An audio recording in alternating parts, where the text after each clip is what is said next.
What's up, everybody? This is what I'm doing right now. I've been working on fully disassembling the wire harness from the engine bay, and it didn't take me long. It probably took me about an hour and a half to take that harness that's over there and this harness that's right here. This is actually the engine harness. That harness right there is the accessory harness, I guess you could call it, because it has all the accessories. It doesn't have any engine compartment connectors on it. It may have a few, like one to the transmission, you know, small little things, but it controls the headlights, the fans, wiper blades, the wiper spray nozzle pump thingy and all that other stuff. So this is what I've been doing for the past, like, say 3 or 4 days. Let's start off with the 4th day. 4 days ago, I disassembled the whole harness, that engine harness and accessory harness, out of the engine bay. Like I said, it didn't take me long. I ended up coming in here, putting this trash bag down here so I can go ahead and write all my notes. Literally, all these notes you see right here are continuity tests. Pretty much, I labeled this as a C connector, and then this is the other harness that connects into the accessory harness, which you can see right here. Alright, so that is the male, and this is the female. Alright, so the male goes into the female, clearly, obviously, but C engine, and I labeled this X. And every single connector you see here had a continuity test, and I mean, let's just take P4, which is actually this right here. I labeled that as P4. This goes to the O2 sensor, and this goes to my VVT in the passenger side above the water pump. Now guys, if I do make a mistake, it's just because the fact that I'm trying to explain this to you guys really quickly. Let's just take a look at this engine harness, alright? It looks almost identical to the Neon SRT4, minus that you got the oil pressure sensor in the front of the block. Alright, so normally on the Neon it's in the back, and you usually have some issues along the way with the Neon where you get the oil pressure sensor light on your dash, and usually it's because the oil pressure sensor is leaking or the oil is going through the connector itself. I will let you guys know, this whole harness right here has all the same connectors as the Neon SRT4. So Kinetic, I'll let you know right now, bro, you can go ahead and make wire tucks for this caliber SRT4, but you got to get yourself a caliber SRT4 and a spare block that's possibly blown, or, you know, front shell like you did with the Neon. 6 setup, like I usually tell you all the time. You have a 6 setup. But here's my issue. I'm having a, I guess you could say, a wire harness issue where I'm not getting feedback from the ECU, I'm assuming.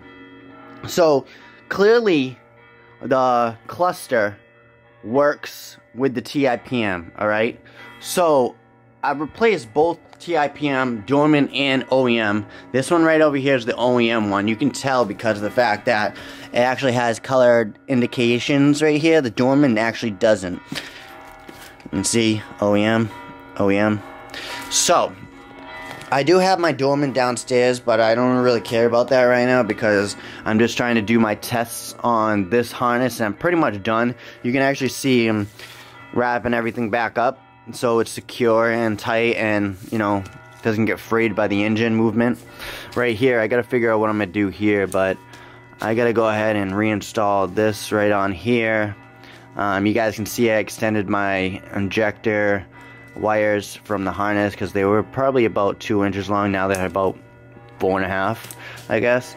I'm not going to be able to tuck the injector wires like I do in the Neon because the intake manifold is a little bit different on the caliber, and I don't suggest you guys going to cut and modifying your intake manifold because it is produced the way it is for a reason, alright?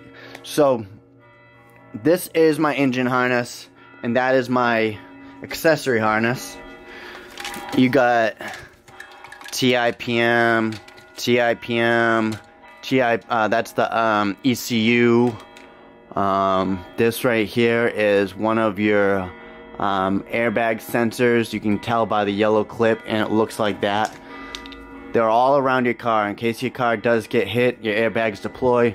And I'm actually getting an airbag light, so I'm assuming maybe one of my airbag sensors are bad. This is my relay box, I guess.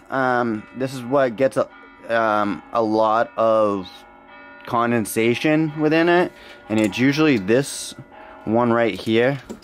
Let's go ahead and take this out real quick. Usually this one that corrodes, but it doesn't look so bad right now.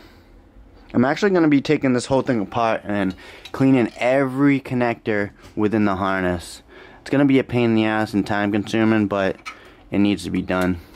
I'm actually going to leave that right there. Yeah, it is a pain, you guys. This is a huge harness. I'll tell you guys right now. Look at that. Whoa! Well, so you guys know that's a heavy ass harness right there, hence why it fell. This is nothing compared to that, but I did get a notification on my YouTube channel of a subscriber asking for me to go ahead and install this into the vehicle so they can know where each and every connector goes. I'll let you guys know right now, if you go ahead and take your harness out, do it step by step. Worry about doing one harness at a time. Alright, so this is the engine harness. Note it as, I guess, it's the one that's connected to the female. And you can see that they Y-bend together. And literally these are your smaller wires, and these are your more bigger gauge wires. So when you're in this wire harness and you're like, oh, I got a huge wire, it'll probably go back to this X connector. Forget what connector you call this, but you guys can see I took the white clips and pink clip out. These come out.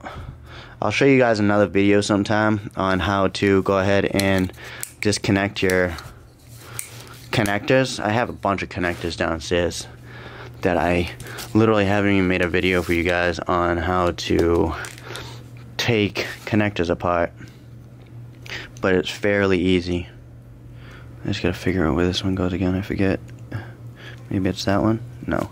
But anyways, yeah, I'll forget about that. Yeah, this is it. If you guys have any questions or comments, concerns, please leave them in the comments below. If you haven't yet subscribed, please subscribe. This is going up straight dirty, you guys, so I'm not cutting it. I'm not doing any editing. I just want to show you guys pretty much what I'm doing, because my caliber is still sitting there on jack stands, unfortunately. So if you guys like this video, please leave a thumbs up and comment down below. Subscribe if you haven't yet subscribed, because why not? Be easy, guys. Stay tuned.